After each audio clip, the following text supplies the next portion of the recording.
Oke, jadi sekarang kita akan membahas mengenai horizon dari CAD. Jadi kita tinjau metrik CAD dalam koordinat Bouyer-Lindquist seperti ini. Nah, apabila kita ambil ketika A sama dengan 0, kita tahu bahwa besaran A itu adalah besaran yang menunjukkan momentum sudut. Nah, maka kita akan dapatkan kembali ke dalam ke dalam metrik Schwarzschild seperti ini.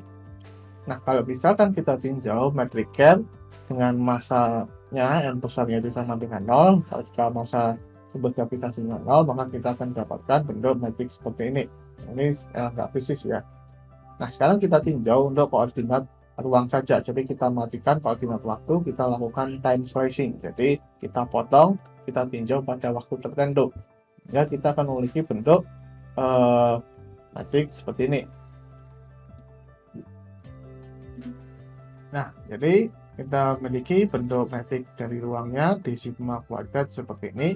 Nah, kita bisa kumpulkan gitu ya, dan kita akan substitusikan nilai rho-nya, dan kita akan dapatkan bentuk seperti ini. Nah, geometri ini itu adalah berbentuk ellipsoid. Jadi bentuk dari geometrinya, permukaannya itu seperti ini.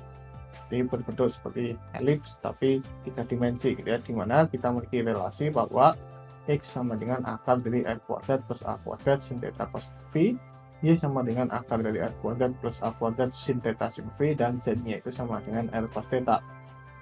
Nah, untuk mendeskripsikan geometri CAD sebagai permukaan 2 dimensi dalam ruang Euclid 3 dimensi, kita mengambil R sama dengan R besar konstan, dr-nya itu 0. Dan kita tinjau pada waktu tertentu sehingga dt-nya itu 0. Sehingga metriknya itu seperti ini. Dan kalau kita plot, kita akan dapatkan ini adalah permukaan dari sumber gravitasinya. Jadi dia berbentuk ellipsoid. Nah, metrik dalam koordinat Bouyer-Lindquist itu akan memiliki singularitas ketika rho sama dengan 0 dan theta sama dengan 0. Singularitas rho sama dengan 0 itu adalah singularitas nyata, singularitas yang sebenarnya kita bisa mengecek dengan menggunakan skalar Boltzmann. Namun di sini kita nggak perlu cek ya, tapi kalau misalkan kalian mau cek sendiri juga silakan, dan kita akan dapatkan hanya memiliki satu singularitas pada rho sama dengan 0. Jadi rho kuadrat itu didefinisikan sebagai R kuadrat plus A kuadrat plus kuadrat theta sama dengan 0. Maka kita memiliki solusi simultannya itu ketika R sama dengan 0 dan theta-nya sama dengan V per 2. Nah, kalau kita substitusikan ke koordinat kartesian, X sama dengan seperti ini, kita akan dapatkan X-nya itu sama dengan A cos V. Dan Y-nya itu kita dapatkan A sin V, dan Z-nya itu adalah R cos theta sama dengan 0. Nah, dengan demikian kalau kita gunakan perumusan tadi, kita akan dapatkan persamaan X kuadrat plus Y kuadrat sama dengan A kuadrat. Nah, persamaan ini itu adalah persamaan lingkaran pada bidang ekuator ketika kita tinjau Z-nya itu sama dengan 0. Nah, jadi kita bisa melihat bahwa singularitas metrik CAD-nya itu berbentuk cincin, enggak titik lagi. Ya, karena yang awalnya itu titik, dia terseret kan, sehingga akhirnya itu membentuk cincin gitu ya. Kalau di Schwarzschild dan Reissner-Nordström itu bentuknya itu titik. Namun karena berotasi untuk metrik CAD, maka singularitasnya itu menjadi cincin gitu ya. Nah, metrik CAD dalam koordinat Bouyer-Lindquist itu juga memiliki singularitas pada delta sama dengan 0. Nah, singularitas ini itu adalah singularitas koordinat. Jadi kita gunakan dari definisi delta, yaitu R kuadrat minus RSN plus A kuadrat sama dengan 0, maka dengan menggunakan rumus ABC kita akan dapatkan dua singularitas koordinat, yaitu R plus minus sama dengan RS plus minus akar dari RS kuadrat minus 4A kuadrat per 2. Atau kita akan dapatkan bentuk seperti ini. Artinya lubang hitam CAD itu memiliki dua singularitas pada R plus dan R minus, dan ini mengingatkan kita pada Reissner-Nordström yang juga memiliki dua singularitas koordinat atau dua horizon gitu ya.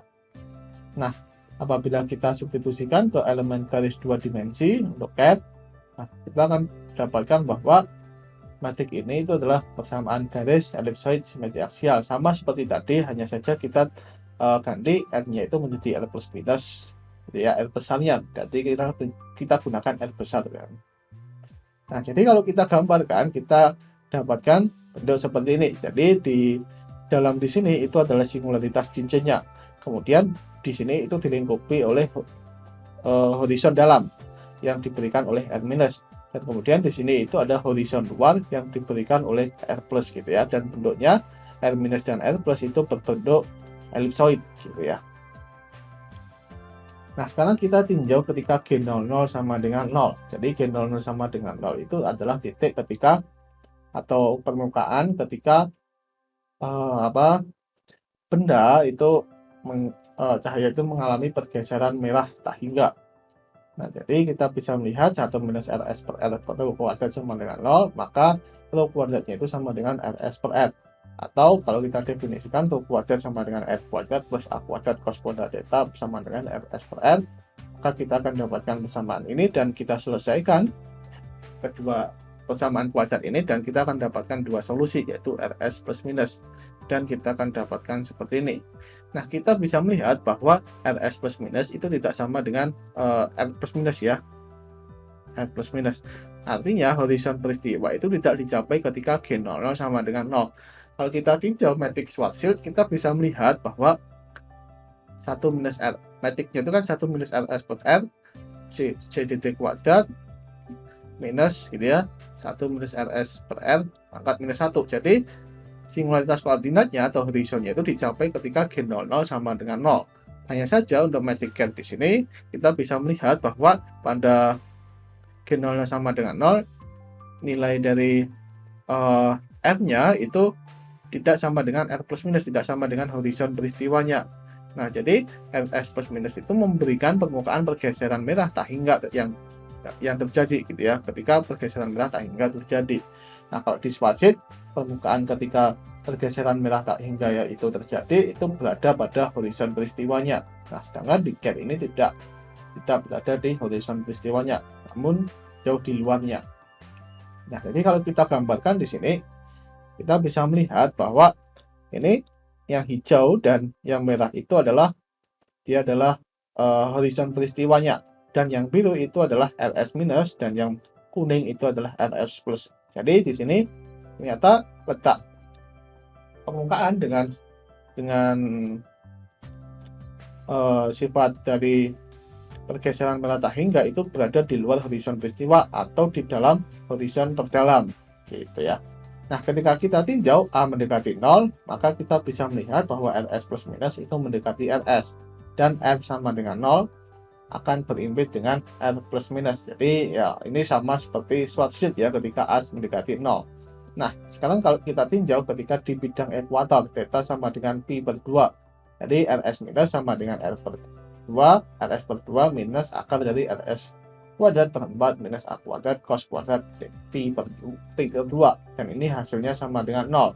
Artinya pada bidang ekuator di sini itu Rs minusnya itu berimpitan dengan singularitas cincin. Jadi di sini itu dia menyinggung gitu ya, menyinggung singularitas cincinnya.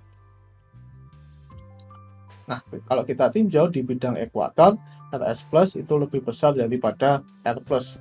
Jadi kita bisa menunjukkan R plus minus sama dengan Rs per 2 plus minus akar dari Rs kuadrat per 4 minus A kuadrat. Dan horizon ini itu akan bernilai real ketika A kuadrat itu kurang dari Rs kuadrat per 4. Nah, dengan demikian kita bisa dapatkan nilai yang dibolehkan untuk momentum sudut, yaitu A sama dengan J per MC kurang dari GM per C kuadrat, atau J-nya itu harus kurang dari GM kuadrat per C kuadrat. Nah, lubang hitam itu dikatakan ekstrim ketika A itu sama dengan GM per C kuadrat, di mana kedua horizon peristiwanya itu akan berimpitan. Nah, ini sama seperti ketika kita meninjau Reissner-Nordström ya, Kak.